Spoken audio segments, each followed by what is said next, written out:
Welcome to Camtasia Studio 7. If you're new to Camtasia Studio and you want to get started quickly, you're in the right place. We encourage you to watch this 5-minute video to learn the basics of using the editor, including how to navigate the timeline, make some basic edits, and add special effects. The preview window is where you see the video during playback. The playback controls are located under the preview window.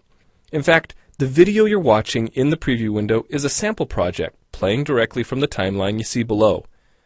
After you watch this video, we hope you take some time to practice what you've learned using the content on the timeline.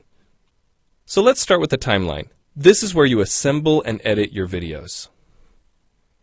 At the top of the timeline, tick marks represent time in terms of minutes and seconds. When building a video, you work in a horizontal manner, beginning from the left and moving sequentially through time towards the right. To make precise cuts and selection, use the zoom slider to magnify the view of the timeline. And when adding elements to your video, such as a call-out or audio clips, these are placed on different tracks.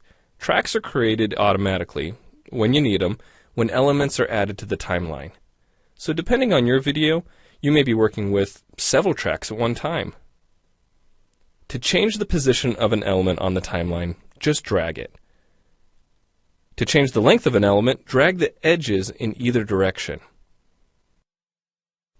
An important part of the timeline is the playhead. The playhead moves the timeline and indicates the current frame displayed in the preview window. To view your video, click play in the preview window. Notice how the video and the timeline's playhead stay in sync?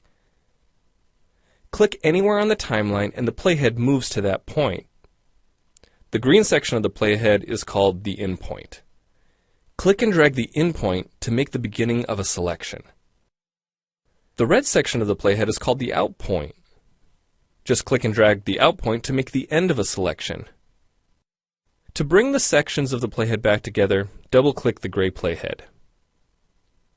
To split a video clip, position the playhead at the desired location and click the split button. And if you want to remove a portion of your video, make a selection with the in and out points, then click the cut button. If you make a mistake while editing, click the undo button. Next, we'll look at the clip bin and the library.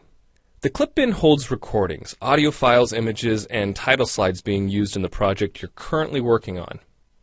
Then there's the library. It stores video clips, intros, callouts, title slides, and other elements that you want to use from project to project. The library is also pre-populated with professional animations, music, sound effects, and other content you can use in your video for free. To add your own clips or video sequences to the library, make a selection on the timeline, right-click, and choose Add to Library. To include clips and other elements in your video, drag them from the clip bin or library and drop them onto the timeline.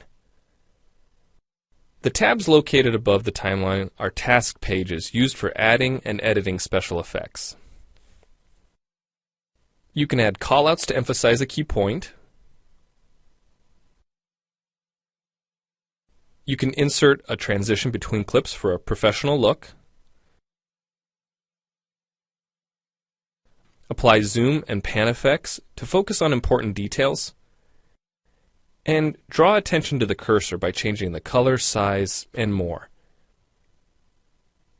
If you double-click an element on a track, the playhead moves to the beginning of that element, and its task page opens, allowing you to make edits to that element.